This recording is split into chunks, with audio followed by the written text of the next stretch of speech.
அன்பான சகோதரர்களும் சகோதரிகளும், இன்று நம்மில் பலரையும் அமைதியாகவே பாதித்துக் கொண்டிருக்கும் ஒரு முக்கியமான விஷயத்தை பற்றி பேசப்போகிறோம்.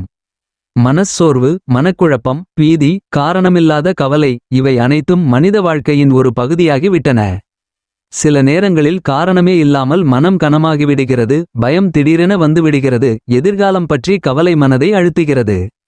இவ்வாறான தருணங்களில் நாம் எங்கு திரும்ப வேண்டும்?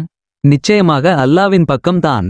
ஏனெனில் மனதிற்கு உண்மையான நிம்மதியும் உள்ளத்திற்கான ஷிஃபாவும் அவனிடமே உள்ளது. அதற்காக ஒரு அழகான ஆன்மீக முறையை இங்கு பகிர்ந்து கொள்ள விரும்புகிறேன். தினமும் அமைதியான நேரத்தில் சூரா அஷ்-ஷம்ஸ் முழுவதையும் 7 முறை மன அமைதியுடன் ஓதுங்கள். பிஸ்மில்லாஹிர் ரஹ்மானிர் ரஹீம்.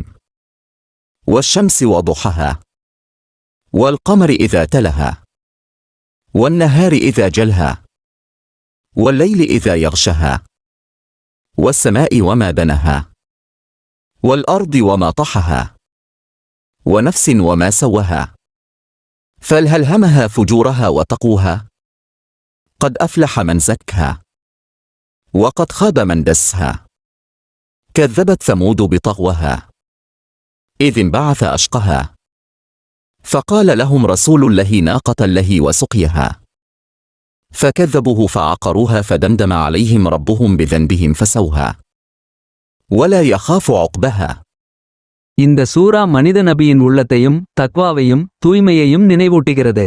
அதன்பின் لا حول ولا قوة إلا بالله العلي العظيم، لا حول ولا قوة إلا بالله العلي العظيم என்ற துஆவை 101 முறை மனமார ஓதுங்கள். இந்த ஒரு சொற்றொடரே மனிதனின் முழு நம்பிக்கையையும் அல்லாவின் மீது வைத்து விடுகிறது.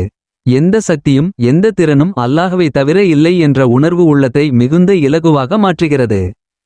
இந்த அமலை இன்னும் ஆழமாக அனுபவிக்க, ஒரு நாள் முழுவதும் குடிக்க வேண்டிய தண்ணீரை ஒரு பாட்டிலில் எடுத்து அதை திறந்து வைத்து இந்த சூறாவையும் துஆவையும் ஓதிக்கொண்டு அதில் மெதுவாக ஊதுங்கள். பின்னர் அல்லாஹ்விடம் உங்கள் மனக்கஷ்டங்களை எல்லாம் திறந்த மனதுடன் கூறுங்கள். யா அல்லாஹ், எனது மனச்சோர்வை நீக்கிவிடு, என் பயங்களை அமைதியாக மாற்றிவிடு, என் கவலைகளை நிம்மதியாக மாற்றிவிடு என்று துஆ செய்யுங்கள். அந்த நாளில் அந்த தண்ணீரை மட்டுமே குடியுங்கள். நாள் முடிவில் மீதமுள்ள தண்ணீரை ஒரு செடியில் ஊற்றிவிடுங்கள். மறுநாள் புதிய தண்ணீருடன் இதையே தொடருங்கள். இந்த முறையை 21 நாட்கள் தொடர்ந்து செய்யுங்கள். இந்த அமலின் மூலம் நாம் அல்லாஹ்வுடன் ஒரு நேரடி தொடர்பை உருவாக்குகிறோம். அது வெறும் ஓதுதல் அல்ல, அது நம்பிக்கை, அது ஒப்படைப்பு, அது உள்ளத்தின் சிகிச்சை. மனம் மெதுவாக அமைதியடையும், பயம் குறையும், உள்ளம் நிம்மதியே உணரும். அதே நேரத்தில் ஒரு முக்கியமான விஷயத்தை மறக்கக்கூடாது. இந்த ஆன்மீக சிகிச்சை ஒரு துணை வழி மட்டுமே. மனநலப் பிரச்சினைகள் தீவிரமாக இருந்தால் மருத்துவரின் ஆலோசனையும் சிகிச்சையும் அவசியம். அல்லாஹ் நமக்கு வைத்திருக்கும் அனைத்து வழிகளையும் நாம் பயன்படுத்த வேண்டும். அல்லாஹ் நம்மில் ஒவ்வொருவரின் உள்ளத்தையும் அமைதியாக்கி மனச்சோர்வு, பீதி, கவலை ஆகியவற்றிலிருந்து முழுமையான நிவாரணம் அளிப்பானாக.